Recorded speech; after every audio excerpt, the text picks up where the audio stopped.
Hey, bonjour tout le monde, je suis Xavier alias Xavki, merci d'être là dans une nouvelle vidéo, quatrième vidéo de la mise en place de notre infrastructure épurée, simple, dynamique sur le cloud public d'Infomaniac. Et aujourd'hui on va s'intéresser à l'utilisation de Terraform. Souvenez-vous, dans la troisième vidéo, la vidéo précédente, on avait installé via l'interface graphique d'Infomaniac notre première instance avec des security groups, des keepers également. Et là, ce qu'on va faire, on va le faire en mode dynamique ou plutôt as code. On va découvrir tout ça ensemble. Et pour commencer, qu'est-ce que Terraform? Alors Terraform, c'est avant toute chose quelque chose que vous avez déjà entendu parler. C'est un outil d'infrastructure as code. On peut dire quasiment que c'est le seul outil d'infrastructure as code, ou en tout cas son fork également, qui s'appelle OpenTofu, et vous pouvez utiliser l'un ou l'autre. Grosso modo, ils vont fonctionner sur les mêmes principes, et vous allez pouvoir derrière manager votre cloud directement via du code.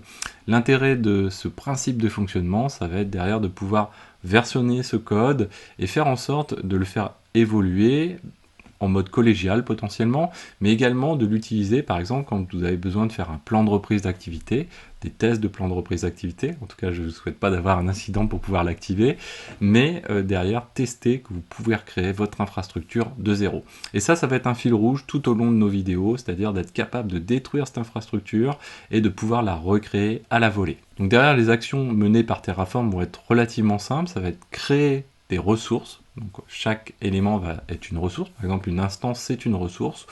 Un security group va être une ressource. Un keeper va être une ressource. Les modifier potentiellement.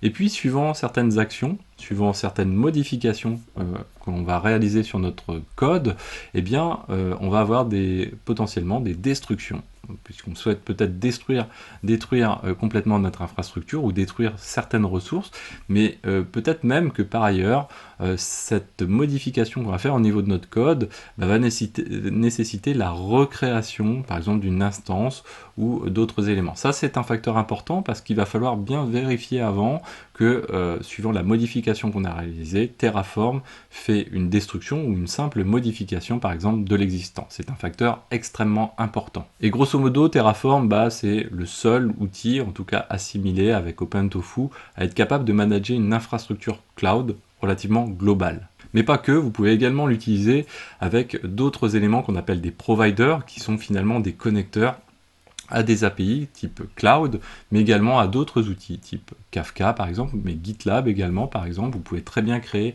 des dépôts GitLab, gérer, manager des éléments au niveau de GitLab de cette manière-là, des bases de données également, Postgre par exemple, ou d'autres outils. Mais nous, on va se limiter dans cette playlist vraiment à l'utilisation directement de l'API cloud OpenStack qui est fourni par Infomaniac. Alors il faut le savoir, à la différence de Ansible qu'on va utiliser par ailleurs, Ansible est plutôt un gestionnaire de configuration.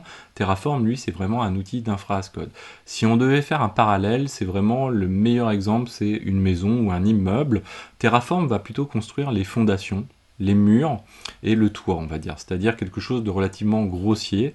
Mais derrière, on va utiliser plutôt Ansible pour fignoler, c'est-à-dire à l'intérieur de l'espace ici de cette pièce, Terraform, c'est lui par exemple qui va être là pour mettre le coup de peinture, mettre en place les plaques de placo et mettre l'électricité et faire en sorte que cette maison soit un petit peu plus agréable à vivre que l'installation classique. Et c'est exactement le même parallèle qu'il faut faire avec Terraform. Il va faire un travail dur, assez laborieux potentiellement, mais il va permettre surtout d'avoir une structure relativement robuste et assez solide. Et pour ça, il utilise quelque chose de très différent par rapport à Ansible, c'est qu'il va avoir un état, ce qu'on appelle un state finalement, et un ensemble de states, donc ce qui fait que finalement Terraform, on va le considérer comme un outil stateful, qu'on peut représenter finalement sous une forme de base de données. C'est un peu sa base de données.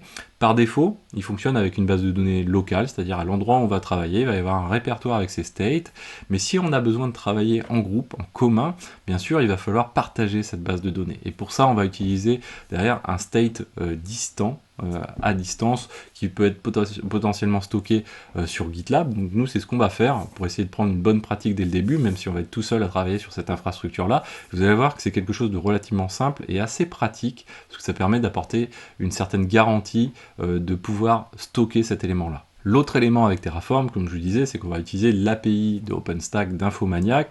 Derrière, comme toute API qui est utilisable, bien sûr, sur ce cas de figure-là, on a quand même des éléments relativement, où il y a une sécurité qui est relativement poussée, eh bien on va avoir besoin de s'authentifier. Pour ça, on va utiliser le fichier OpenRC dont on a déjà parlé. Vous allez voir qu'on va le télécharger, on va lui appliquer une petite modification, et puis derrière on va pouvoir l'utiliser directement de manière transparente avec Terraform, puisque Terraform va pouvoir prendre soit les paramètres directement dans son code, soit il est capable de prendre des variables d'environnement, si elles sont bien nommées, directement en compte. Et ça va être le cas avec OpenStack de la manière dont on va l'utiliser. Donc si on prend le mode le plus sommaire de Terraform, voici un exemple de fichier, c'est ce qu'on va faire tout à l'heure. On va décrire Terraform et le provider qu'on souhaite utiliser. Nous, en l'occurrence, le provider qu'on va souhaiter utiliser, c'est-à-dire le fournisseur, mais finalement, on pourrait le résumer aussi à un connecteur, plutôt en français, eh bien, ça va être OpenStack. On va spécifier une version de ce provider et on va spécifier une source, une localisation. Donc, si je tape dans n'importe quel moteur de recherche Terraform OpenStack par exemple, on va tomber sur la documentation de Terraform dédiée au provider OpenStack. Attention, il existe différents types de providers, il y a ceux qui sont, on va dire, certifiés, reconnus, et puis il y a ceux qui sont vraiment faits par des toutes petites communautés. Il faut vraiment le différencier parce qu'il faut qu'un provider il soit relativement bien maintenu, surtout quand on parle d'infrastructure. Dans d'autres cas de figure, on peut être moins regardant. Mais là, il faut être relativement regardant. C'est le cas du provider OpenStack, c'est le cas des providers de gros cloud par exemple. Là, en l'occurrence, du coup, on va retrouver une documentation. Et dans cette documentation, on va pouvoir retrouver, alors on verra qu'il y a différents types d'éléments, de ressources, de data disponibles. Mais là, on va retrouver, vous voyez, si on doit résumer, un peu l'ensemble des ressources qu'on va pouvoir manipuler à partir de Terraform directement par du code. Et là, vous voyez qu'on retrouve ici la version de notre provider qu'on va utiliser. Alors l'idéal, c'est d'utiliser la dernière version. Je ne sais plus très bien si je l'ai utilisée. On va le découvrir ensemble, on va voir tout à l'heure, mais c'est pas très grave. Derrière également, vous voyez qu'on peut, comme je vous disais, soit utiliser des credentials directement dans le code, ce qui est plutôt finalement à éviter, parce que le but du code, ça va être de le versionner, donc d'utiliser Git pour pouvoir le versionner, ce qu'on va pas forcément faire aujourd'hui. Mais si on commence à versionner des éléments et des credentials, il y a de fortes chances qu'on finisse par versionner et pousser dans Git par erreur des mots de passe. C'est plutôt une très très mauvaise pratique d'un point de vue sécurité, et pour ça, je vous recommanderais plutôt de passer un maximum d'éléments, en tout cas de ce type d'éléments, en variable d'environnement. Et vous allez voir que pour ça, OpenStack est très pratique grâce à son fichier OpenRC. Donc derrière, si on parcourt la documentation, vous voyez qu'ici on a le username, le tenant name, etc. Et bien en fait, si on se déplace, on va avoir par exemple sur le username ici, sur le cas du username, on va avoir le nom qui va être mentionné en dur dans le code, ce qui est plutôt à éviter comme je vous disais, et puis à côté, quand on va lire la documentation, on va voir qu'il existe l'équivalent en variable d'environnement. On va faire le lien tout de suite avec OpenRC. Donc pour télécharger notre OpenRC, on a différentes manières pour le réaliser. La première manière qu'on peut utiliser, c'est cliquer, vous voyez ici, on est sur notre projet, sur la liste de nos projets de notre cloud public. Donc on est sur Infra Xavki, on peut cliquer sur Gérer ici. Sur Gérer, on va avoir accès à l'ensemble des utilisateurs, là en l'occurrence notre utilisateur. Et on va pouvoir cliquer sur les trois petits points et ici télécharger le fichier OpenRC. L'autre méthode, c'est une fois qu'on est connecté, comme on s'est connecté la fois précédente, eh bien on va pouvoir cliquer, vous voyez ici, on a une page finalement, un élément de profil ici, et on va pouvoir cliquer sur OpenStack RC File. Donc si on clique dessus, on va voir le fichier qui va être téléchargé. Donc là, ce que j'ai fait, c'est que j'ai téléchargé mon fichier OpenRC, et si on se rend dedans, on va aller regarder de quelle manière il est réalisé. Ce qu'on peut faire, c'est déjà le renommer tout simplement. On va faire un MV, et on va l'appeler tout simplement openrc.sh, sauf si vous en avez bien sûr plusieurs au niveau de la machine. L'idéal, c'est de pouvoir les identifier. On peut par exemple avoir un fichier de ce type-là qu'on peut qualifier de fichier d'environnement avec ses variables d'environnement pour le staging, pour le dev et pour la prod. Donc là, il va falloir vraiment les identifier et mieux gérer les choses. Il y a des outils notamment comme direnv qui permettent de mieux gérer ces éléments-là de manière un peu plus élaborée. Là, en l'occurrence, si on prend notre fichier OpenRC de cette manière-ci, vous voyez qu'il y a beaucoup de lignes de commentaires. Mais en dehors des lignes de commentaires, qu'est-ce qu'on va retrouver? On va retrouver ici donc nos variables d'environnement qui vont être exportées ici et complétées. Donc on va voir le project ID, on va voir le project name, on va retrouver l'ensemble des éléments qui sont attachés à notre projet et à notre utilisateur pour ce projet. Vous voyez ici qu'on a un bloc qui correspond au password. Le password, bien sûr, n'est pas renseigné directement en brut dedans. C'est pas l'objectif, bien sûr, mais nous, ce qu'on va faire, c'est que je vais ouvrir cet élément-là, je vais le modifier pour ne pas vous le montrer en mode caché, et on va aller rajouter notre password directement ici pour pouvoir utiliser plus facilement l'OpenRC. Donc je fais ça et on revient tout de suite. Donc là, c'est fait, et ce que j'ai fait, c'est que j'ai supprimé tout simplement les 3 lignes, le echo, le read, et j'ai surtout conservé le export, par contre, où j'ai injecté mon mot de passe dedans. Ce que je vais faire, du coup, je vais faire un source de openrc.sh. Maintenant que j'ai sourcé, je vais être en mesure de pouvoir travailler avec. Et pour pouvoir travailler avec, il faut comprendre un petit peu mieux l'ensemble des choses, c'est-à-dire les ressources également. À quoi ressemblent les ressources? Par exemple, si on prend le cas d'une key pair, comment ça va se travailler? On va déclarer notre ressource, donc le nom ressource tout simplement, parce qu'il existe aussi d'autres objets dans Terraform, on le verra plus tard, pas la peine d'en rajouter pour l'instant. Le nom de la ressource en question, puisqu'il faut savoir de quoi on va parler avec Terraform, et puis ensuite le nom interne que nous on va choisir pour utiliser. On va dire que c'est une sorte d'ID finalement. Derrière, entre les accolades, c'est ce dont on va transmettre à l'API également en matière de caractéristiques de la ressource en question qui se nomme KeyPairXavKey. Là, en l'occurrence, on va lui donner un nom, et c'est ce nom-là qu'on va retrouver ensuite dans les KeyPairs via l'interface graphique, par exemple. Après, bien sûr, on est sur une KeyPair, on va chercher à injecter la clé publique, ce qu'on va faire ensuite. Si on prend les security groups, c'est exactement le même principe. On va voir le type, donc la ressource. On va avoir la ressource en question, donc le type de ressource, et ensuite on va voir son nom qu'on va souhaiter attribuer. Par exemple, web server dans notre cas de figure. Et derrière, on va pouvoir décrire le nom spécifiquement qui va être retenu au niveau d'OpenStack, et la description potentielle qu'on va lui affecter. Ça, on l'a déjà vu lors de la vidéo précédente, ça peut être assez important. Et puis derrière, on va avoir différentes règles qu'on va retrouver avec le port source, le port de destination, etc. Et bien sûr, finalement, qu'est-ce qu'on va avoir? On va avoir aussi la création de notre instance. On va avoir donc le type ressource, le type instance, donc c'est OpenStack Compute Instance V2, quelque chose qui va revenir très souvent au cours de la playlist, et puis le nom de l'instance, en tout cas de l'objet instance en question. Derrière, on va avoir un nom, ce sera le nom de notre instance, l'image ID qu'on va retrouver également, et le flavor ID.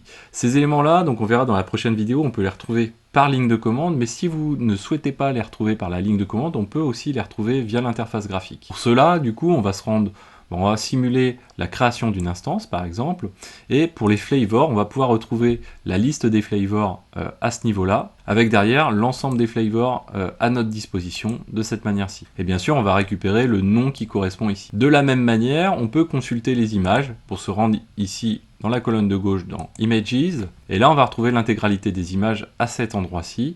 Derrière nous, ce qu'on recherche, c'est l'ID de l'image. Donc si on déroule ici, on va retrouver un ID d'image, et c'est celui-ci qu'on va utiliser. Alors pour installer Terraform sur Ubuntu 22.04 par exemple, ce qu'on va faire, on va tout simplement dérouler la petite procédure que je vous ai reprise de la documentation de Terraform. Vous allez voir que c'est quelque chose d'assez simple, vous pouvez appliquer directement ce qu'il y a dans la documentation. Derrière, donc du coup, vous pouvez vous rendre dans le lien qui est dans la description de la vidéo, et dans le répertoire numéro 4, donc pour la vidéo numéro 4, j'ai un petit script install.sh, et dedans finalement ça va être quelque chose assez trivial dans ce qu'on a l'habitude de faire. On va vérifier qu'on a GNUPG par exemple d'installer, on va faire une petite installation de Software Properties Common s'il n'est pas déjà installé d'ailleurs. Une fois que cet élément là est fait, donc on en profite bien sûr pour faire un update, on va installer derrière la clé GPG qui correspond au dépôt HashiCorp. Donc voilà, on va récupérer la main normalement assez rapidement. Et une fois qu'on a installé la clé GPG, ce qu'on va faire, c'est qu'on va installer le dépôt, vous voyez, donc dans /etc apt source list.d classique hashicorp.list. Donc là voilà, on est go ici.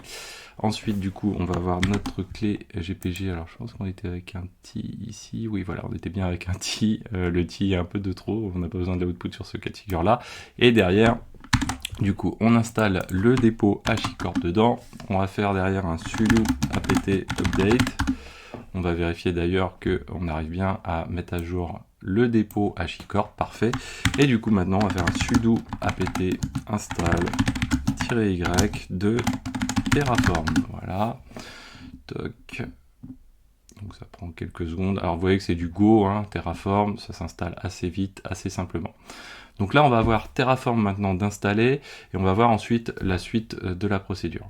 Pour ça, on va se rendre dans le lien qui est dans la description, c'est-à-dire le fichier, le répertoire plus exactement, et le repo GitLab qui correspond à cette formation. Là, en l'occurrence, on est sur les répertoires 04 pour la 4e vidéo, et le dépôt GitLab, vous pouvez retrouver le lien directement dans la description. On va cliquer sur, on va sélectionner, pardon, main.tf, qui va être les fichiers de format Terraform, donc on les suffixe derrière avec une extension .tf.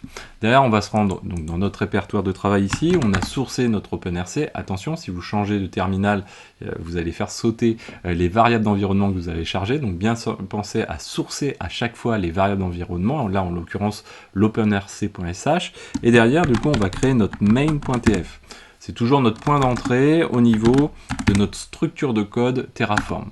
On va le coller, on va supprimer tout ce qu'on a dans nos fichiers avant, et on va coller les éléments. Donc là, on va retrouver ce qu'on vient de voir finalement, c'est-à-dire le bloc qui décrit les prérequis au niveau de notre provider Terraform. Si on avait différents providers, je crois qu'on va être dans ce cas de figure-là, eh bien on va pouvoir définir ici différents providers et dire qu'on ne veut pas travailler avec des versions inférieures à quelque chose ou supérieures à quelque chose, etc.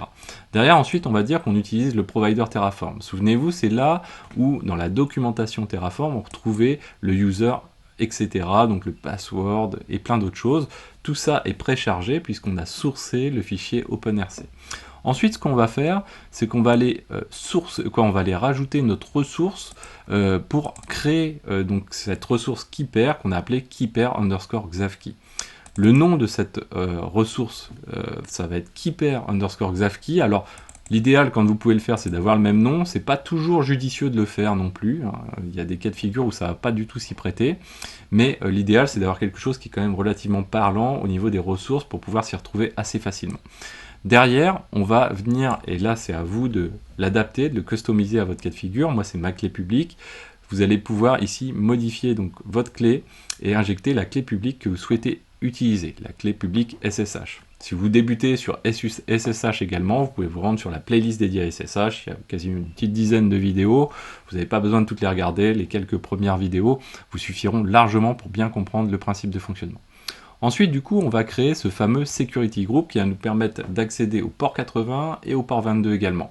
Nous, aujourd'hui, on ne va pas faire la réinstallation du Nginx directement à la volée à la création de la machine, mais juste, on va utiliser le port SSH 22, ne serait-ce que pour se connecter à notre instance et s'assurer qu'on a bien réussi notre installation. Pour ça, du coup, on va utiliser la ressource de type OpenStack Compute Sec Group, donc pour Security Group V2. Faites bien attention, toujours au _V2, ça différencie les versions d'un provider OpenStack. Maintenant, il est nécessaire d'utiliser la V2. Et donc derrière, le nom en termes de ressources de ce Security Group. Et là, vous voyez que je lui ai affecté le même nom en termes d'affectation au niveau d'OpenStack. Derrière, on a une première règle qui va dire, voilà, on accepte les entrants qui viennent sur le port 22 du port 22. Tout ça en TCP, et on voit que le CIDR, on accepte de laisser rentrer toutes les IP, donc sans aucun whitelisting. On fait pareil sur le 80, on fait pareil sur le 443. Alors ça reste un exemple. Ensuite, on va créer finalement notre instance qui va permettre donc de créer ce compute qu'on va retrouver dans notre interface graphique. D'ailleurs, on va lui affecter un petit nom, on va lui rajouter un image ID, et comme lors de la vidéo précédente, on va essayer de lui mettre quelque chose de relativement, un flavor relativement petit, de manière à ne pas être facturé de trop. Et ne vous inquiétez pas, vous allez voir que la suppression des éléments avec Terraform, c'est encore plus un jeu d'enfant que via l'interface graphique. On va le faire juste après. Derrière, donc, on ajoute notre flavor, on lui associe une keeper, souvenez-vous, avec le cloud init, c'est là où sont injectées les clés SSH sur le user par défaut en l'occurrence, et le security group qui est affecté. Vous voyez que c'est entre crochets, ça veut dire que ça va être une liste potentiellement. Nous, là, en l'occurrence, on ne met qu'un seul security group qui est affecté. Vous voyez notamment le petit S qui est ici. C'est une syntaxe ici qu'on appelle en HCL pour HashiCorp Configuration Language. Derrière, c'est très spécifique à Terraform. Et vous verrez que sur certains aspects, ça peut être assez délicat à manipuler. Derrière, potentiellement, et ça c'est important à commencer à l'intégrer, c'est qu'on va beaucoup utiliser cette metadata pour un cas spécifique, notamment l'utilisation via Ansible. Bon, les métadatas, c'est quoi? C'est finalement des labels un petit peu custom qu'on va venir appliquer à des ressources. On peut les appliquer sur toutes les ressources, par exemple, pour différencier de la production, du staging, par exemple. Et derrière, l'avantage, c'est qu'on va pouvoir les réinsérer directement grâce à Terraform sur des scripts qu'on va lancer à partir de Terraform, notamment du Ansible. Et derrière, lui, on va lui affecter donc, un network, puisqu'on veut avoir un accès extérieur, et donc on utilise notre network public, EXT net 1. Donc là, on va enregistrer. Et pour pouvoir commencer à utiliser Terraform, il va nous falloir faire un Terraform init. Donc là, avant de le lancer, ce qu'on va faire, c'est qu'on va jeter un petit coup d'œil. On va faire un ls-la pour voir les fichiers masqués notamment et les répertoires masqués. Vous voyez qu'ici, pour l'instant, on n'a rien du tout à part notre OpenRC. Si je lance mon Terraform init, vous voyez que je vais avoir derrière une initialisation qui est réalisée, et notamment celle du back-end. Souvenez-vous, on a parlé du state au tout début, c'est notamment lui qui va être initialisé à ce moment-là. Et derrière, donc du coup, si on refait un ls-la, vous voyez qu'ici on retrouve un répertoire Terraform. Tout ça, c'est ce qui permet à Terraform notamment de gérer les states. Alors j'ai dit un state, mais c'est plus exactement des states. Et là, derrière, donc, on a fait notre initialisation. Il a téléchargé les éléments nécessaires, notamment le provider qui lui correspond par rapport à la version qu'on lui a donnée. Vous voyez qu'ici, je suis en 1.44, par exemple, 0. Donc ça, c'est une étape qui est importante avant de commencer à travailler. Ensuite, on va faire un Terraform plan. Et ça, c'est une étape qui est assez importante. Pourquoi? Parce que tout simplement, vous voyez qu'ici, on n'a que de l'ajout. Donc potentiellement, on n'a pas de risque d'erreur trop important. C'est un système de diff, hein, vous voyez. Donc quand on a du vert partout, ça veut dire qu'on a de l'ajout. Et ce qui est important aussi, c'est cette ligne ici. Cette ligne nous dit qu'il va rajouter 3 éléments. Ça tombe bien, on a un keeper, on a un security group, et on a également une instance qui va être créée. Donc ça correspond tout à fait à ce qu'on souhaite avoir. Derrière, si on faisait une modification au niveau de notre instance, et alors qu'elle existe déjà, bah, potentiellement il va y avoir des éléments qui vont être soit modifiés à la volée, c'est-à-dire sans détruire la ressource instance en question, soit si la modification est trop impactante et derrière nécessite potentiellement de recréer une instance, et bien Terraform va nous dire, bah, écoute, tout ce bloc-là potentiellement peut être en rouge avec un petit moins, et surtout on verrait ici un destroy de manière à recréer l'instance. Donc ça, c'est quelque chose qui est très très important. Maintenant, nous, on sait qu'on va avoir que des éléments qui vont être créés. Donc on va passer de Terraform Plan à Terraform Apply. Il ne va pas s'appliquer directement, vous voyez qu'il me propose de confirmer les choses. Donc encore une fois, ça me sort la même chose, grosso modo, que le Terraform Plan. Et derrière, on va venir confirmer, on va appliquer un Yes directement. Donc là, il est en train de faire les éléments. Et vous voyez qu'il est en train de jouer chacune des ressources que j'ai mentionné, donc avec le type de la ressource et le nom de la ressource qui correspond. Et derrière, il est en mode creating. Ça veut dire que derrière, si je me rends au niveau de mon interface graphique ici, hop, que je rafraîchis, hop, vous voyez que j'ai mon serveur qui est en cours. Alors bon, c'est plus en cours, ça y est, il vient juste de le créer. Donc mon web serveur a été créé. D'ailleurs, si je vérifie au niveau keepers, j'ai ma keeper qui a été créée. Et bien sûr, si je me rends au niveau des security groups, je retrouve également le security group web server qui a été créé. Donc là, ce qu'on va faire, c'est qu'on va aller, en tout cas, on cherche à avoir l'IP en question. Et pour avoir l'IP en question, on va utiliser notre liste de lignes de commande Terraform qui sert à ça. On va utiliser Terraform State List et Terraform State Show. Donc pour faire ça, on va se rendre dans notre terminal de nouveau et on va zoomer un petit peu. On va faire un Terraform, on a dit State List. Alors à quoi sert cette commande? Bah, tout simplement là le but pour nous c'est d'aller parcourir cette liste de bases de données, on avait dit hein, cette base de données qui pour l'instant est locale, elle n'est pas distante, hein, donc elle est stockée dans nos fameux répertoires qu'on a vu tout à l'heure, et on voit qu'on a déjà 3 states qui ont été créés, et forcément on se doute un petit peu que l'IP bah, elle doit se situer quelque part au niveau de l'instance. Donc du coup on va faire un Terraform State Show, et là on va préciser le state Donc comme je vous disais, hein, au début j'ai abusé un petit peu du langage en disant le state, mais c'est plutôt les states, et on va consulter ce state là. Et là derrière on va retrouver l'ensemble des éléments qui caractérisent notre instance. Vous voyez qu'il y a un petit peu d'informations, et notamment la partie network, vous voyez cette fois-ci elle a été complétée par rapport à ce qu'on lui a demandé, et notamment on retrouve l'IP juste ici. Donc là ce qu'on va faire, on a copié l'IP, on va faire un SSH, Debian, et arrobase bien sûr, l'IP en question. Et là, on a réussi à se connecter à notre serveur. Je suis prêt à travailler dessus, il n'y a pas de souci. Et maintenant, pour terminer notre vidéo, souvenez-vous, pour aboutir à la même chose qu'on avait lors de la vidéo précédente, je vous ai toujours dit, il faut supprimer les éléments de manière à ce que ça vous coûte rien, et tout ce qui n'est pas utilisé dans le cloud doit être supprimé. Potentiellement, c'est toujours des dépenses qui peuvent exister. Donc la pratique, là, on va appliquer un Terraform Destroy. Alors, derrière, on pourrait aussi d'abord tester une première chose, c'est se dire, tiens, admettons, je me suis trompé sur le nom de la machine, on va vérifier les comportements un petit peu de Terraform. Alors, on va pas en tester beaucoup, mais on va se dire, tiens, on a un souci, et finalement, c'est pas web server qu'on voulait appeler, mais on voulait l'appeler web, par exemple, tout court. Je change pas le nom de la ressource, de manière à ce que Terraform ne soit pas perdu de lui-même, et là je pourrais me dire, bah, finalement ça peut être une modification mineure. Alors on va le vérifier, on va faire un Terraform plan hein, pour le vérifier, et là derrière il va nous dire, bah, voilà, qu'est-ce qu'implique la modification que j'ai réalisée.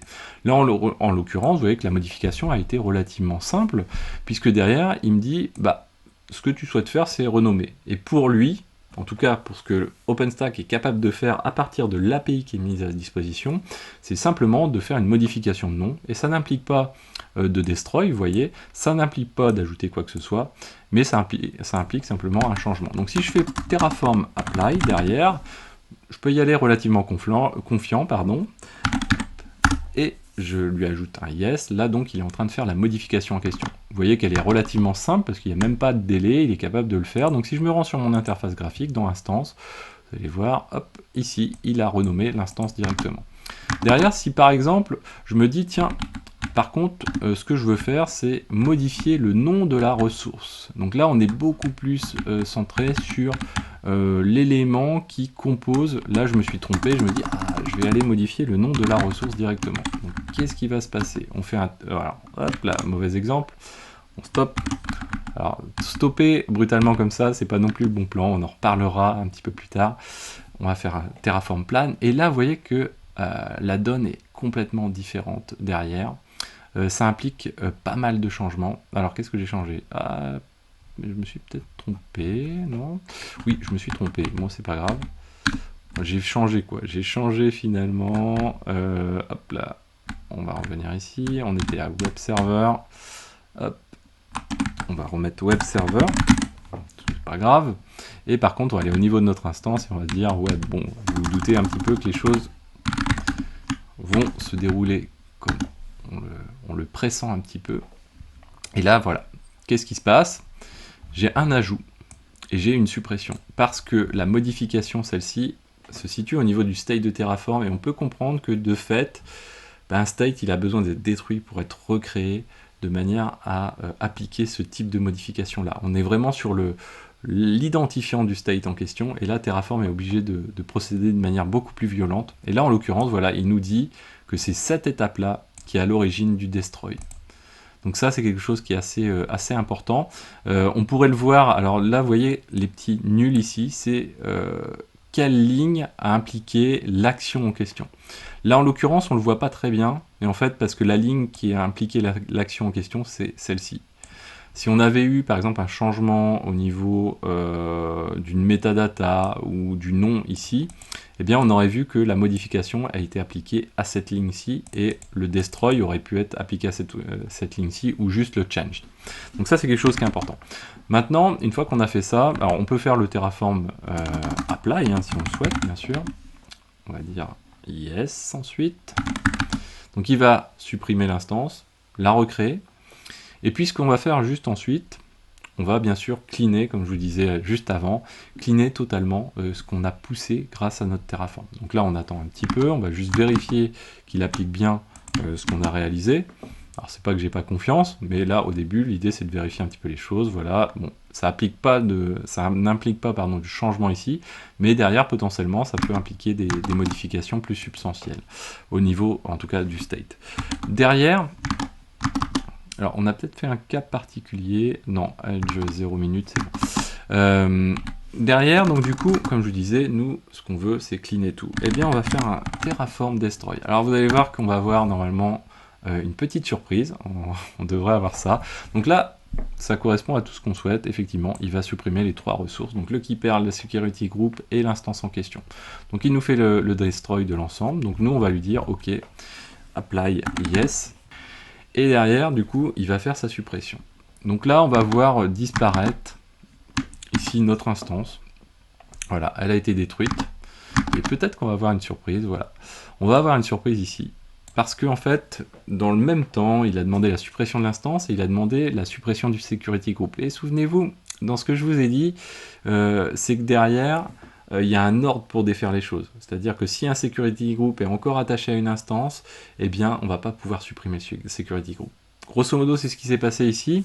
Et là, derrière, alors, on a un moyen, bien sûr, pour travailler plus proprement que ce qu'on va faire tout de suite.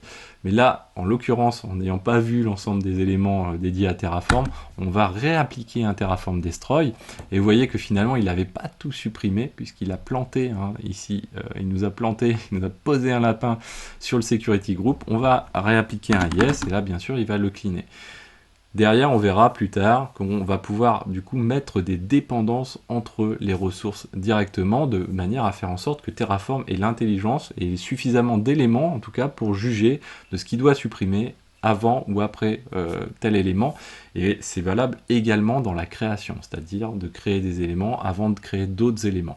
Et ça, c'est quelque chose de très très important dans Terraform. Voilà, donc j'espère que cette vidéo vous a plu. N'hésitez pas surtout à consulter cette playlist et à vous abonner, que ce soit sur la chaîne de Infomaniac, sur consulter la VOD également ou sur la chaîne Xavki, de manière à ne pas manquer les prochaines vidéos.